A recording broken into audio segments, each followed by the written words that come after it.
cueing pauses is really important. I think that the pauses, those moments of stillness and silence, are a big part of what make a movement practice a mindful movement practice. And it's simple, but not easy, right? It's not easy to stop the momentum, to interrupt the doing. It's very easy for us, even in a movement practice, to get really caught up in the doing, the what's next, the productivity, the like energy of always moving ahead.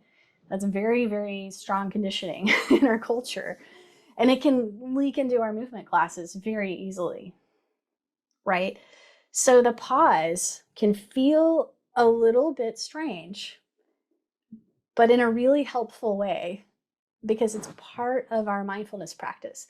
So we want to communicate to the students, this is part of our practice when we stop and give ourselves a moment to notice, right? How refreshing that this is a space where we're allowed to pause, to not be doing anything for a moment.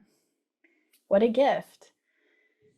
So we can reflect on, this pause is not a time to check out. This is a time to check in. We can give that little pep talk about the benefit of pausing, how rare it is to have that opportunity. And so I like to put these kind of pauses in a lot in between movements. Not necessarily after every movement, but in between a pose, in between a movement here and there, sprinkled throughout the practice. And especially to give people a chance to feel the effect of the pose or movement they just did, like to really get to know it. That's part of how we make them our own, when we actually stop and notice, oh, that one was energizing for me, or oh, that one made me feel a little bit taller or more grounded, or whatever effect it had. And so these pause cues often come in the form of a question. So one way you'll hear me say it often is there an echo of sensation left over from that last movement we just did? Or what's resonating in your system right now in this pause? Or is anything different? And it's not that we're expecting anything in particular, giving ourselves a chance to notice, to be curious. Is anything different?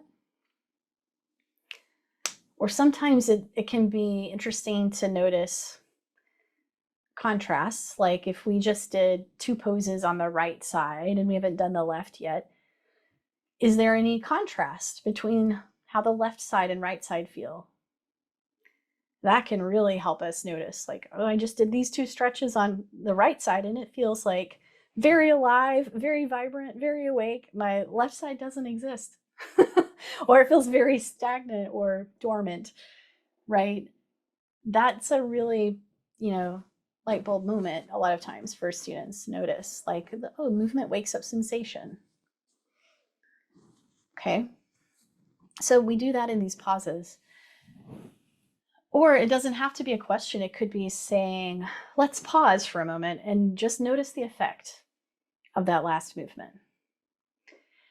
So when you invite that pause, as a teacher, you need to pause as well, right? You need to give some silent space. And it's hard sometimes. It's tempting to just keep talking.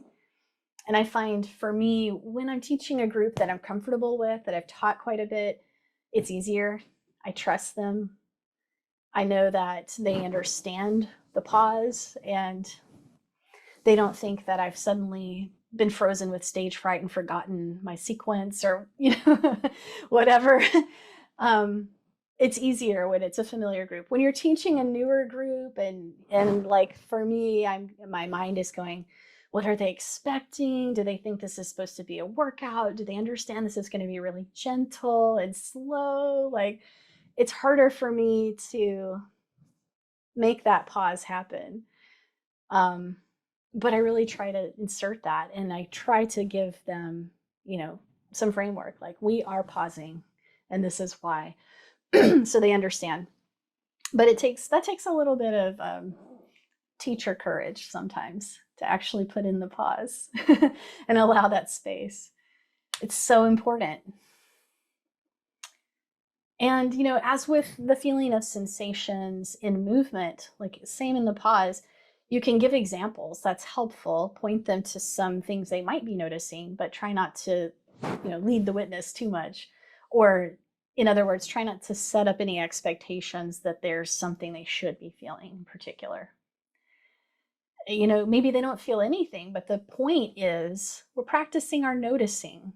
We are being available to what is here in the present moment.